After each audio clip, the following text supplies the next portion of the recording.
the subsequent questions wrong. So now that you have that, then you're going to look for symptoms, right? Things like chest pain, which might indicate, insufficient blood flow to the heart, shortness of breath, dizziness, fainting, that was also called syncope, dyspnea, that's shortness of breath when lying down or sleeping, ankle swelling, which might be indicative of congestive heart failure, palpitations or irregular heartbeat, that might be atrial fibrillation or something like that. Intermittent claudication, that's when you have pain in the legs and it's due to insufficient blood flow. So that would be serious. A known heart murmur. Now, you don't know whether someone's heart murmur is benign, just a fluky thing that's not going to create any trouble, or if this is a really serious heart problem. So if they say they have a heart murmur, then they need to go for clearance. A lot of people have heart murmurs, but you have to take it seriously because you don't know if it's one that's going to kill them or not. So I have a heart murmur. I didn't even know. Someone told me when I went to the doctor, oh, you have a heart murmur.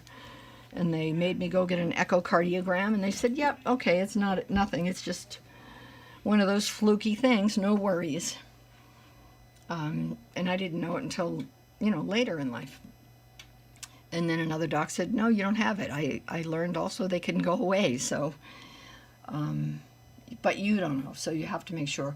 Someone tells you they're really tired, they're short of breath, things that they're always, have been able to do, climbing stairs, for example, they should probably go get checked.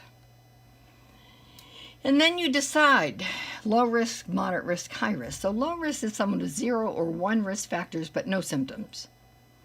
So you've got a 30-year-old who's a smoker, he wants to exercise, doesn't have any disease, no high cholesterol, no blood pressure issues. He's 1 risk. That would be low.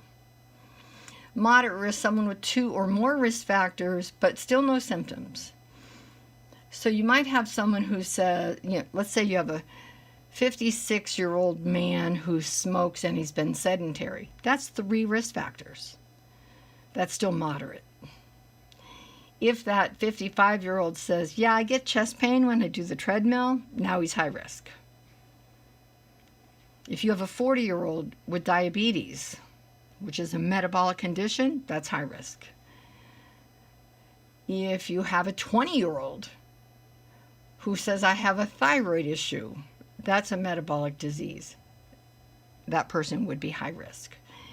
And now that I've explained all this, ACSM really doesn't use this anymore, except for the high risk. They want you to assess it, but not necessarily use it as a limiting factor, because the risk of having a cardiac event while exercising for someone in these first 2 categories, low and moderate risk, is less likely than having them not exercise. So in other words, exercise would be the best choice for them. And if they don't ever exercise, then they're more likely to have a heart attack. So the only person you're going to send for clearance is those who fall in the high risk category. And, honestly, it makes good sense. If you have an older person, have them get a medical clearance. Just keep yourself safe. And by older, I mean what you'd classify maybe as a senior. You can start them on a program. They can start walking. They could do some light stuff. I usually use that time to kind of introduce them to the equipment, let them, try it out, give them a machine or 2, a couple free weight activities, maybe a band or a tube or a ball, and use it as a teaching time until we get the clearance. So this slide is really no longer valid. The only time you're going to need a clearance is if they are high risk. Why did I put this here? Because they're still using this exam, this criteria on the exam until December 17th.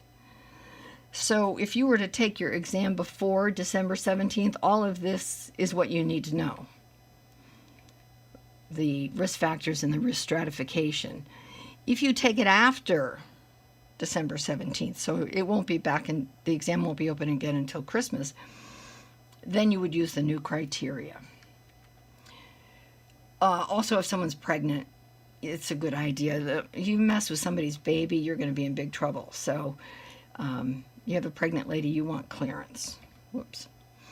Also, if your gut says, I don't know, this person has had a lot, they've got asthma, or, they've had a lot of injuries, I just want to be sure.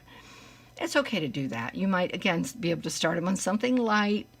Don't push too hard. That's the number one mistake trainers make, is they do too much too fast. But, go ahead and get the clearance anyway.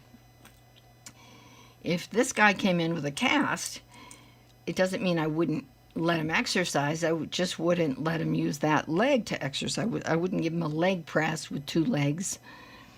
I wouldn't have him standing on one leg. I wouldn't have him balancing on the crutches to exercise.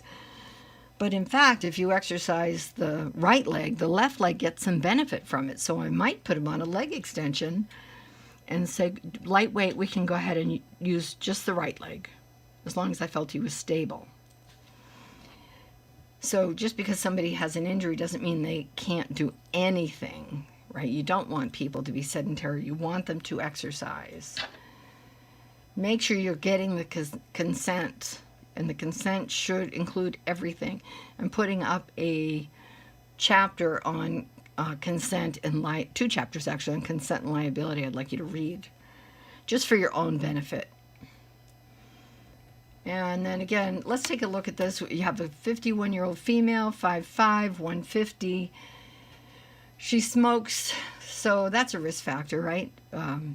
Watches her diet carefully, walks a mile at least 2 times a week. So we have sedentary lifestyle now. 150 pounds at 5'5" is not obese, so we're not going to worry about that.